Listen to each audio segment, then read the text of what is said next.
बजावू शकता येणाऱ्या काळात? तुम्ही कसं निरीक्षण बघताय या सगळ्या परिस्थितीचं? माझ्या मते ज्यावेळेस अशा प्रकारचे प्लॅन बनतात, ट्राय सर्व्हिसेस, तिन्ही सर्व्हिसेसचा जो आहे एकत्रित त्यामध्ये व्यू असतो आणि त्या प्रकारे प्रत्येकाची आपली आपली तयारी असते. याच्याशिवाय आर्मी, एअरफोर्स आणि नेव्ही यांचा प्रत्येकाचाही सेपरेट प्लॅन त्या ठिकाणी असतो. बरोबर. मुळात इनिशियल स्टेजमध्ये आपण एअरफोर्सचा वापर कुठल्याही युद्धामध्ये सहसा मोठ्या प्रमाणावर या ठिकाणी होतो, यामुळे होतो की त्यामुळे जो आहे एक इनिशियल ऍडव्हान्टेज मिळतो एअर सुप्रीमसी असल्यामुळे. आपल्याला जे आहे त्याला आपण म्हणतो प्रायमिंग ऑफ द टार्गेट, बरोबर, जे आपल्याला अटॅक करायचा आहे तो प्रायमिंग ऑफ द टार्गेट्स करता येतो आणि नंतर आर्मीच्या काही ऍक्शन त्या ठिकाणी होऊ शकतात. आता त्याच्या सोबतीला नौदलाच्या बाबतीत जर आपण म्हणत असू तर नक्कीच पाकिस्तानच्या नौदलाच्या कंपॅरिझन मध्ये भारताचं नौदल खूप स्ट्रॉंग आहे. म्हणजे पाकिस्तानचं नौदल भारतासमोर टिकू शकणार नाही, नंबर एक. दुसरी गोष्ट, 1971चा मुद्दा जर आपण किंवा 1971चं युद्ध आणि त्यावेळेसची परिस्थिती पाहिली.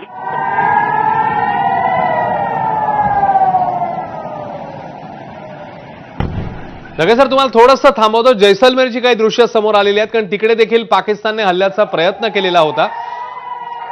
त्या हल्ल्याचे आवाज आणि ज्या पद्धतीने सायरनचे आवाज ठिकठिकाणी बघायला मिळत आहेत आणि भारताचं अर्थातच चोख प्रत्युत्तर.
तर आपण जैसलमेर मधली दृश्य बघितली. भारतीय वायुदलाने जैशच्या बहावलपूरला पुन्हा एकदा लक्ष केलेलं आहे. मोठ्या प्रमाणात मिसाईल्स आणि ड्रोन्स डागल्याची माहिती समोर येते.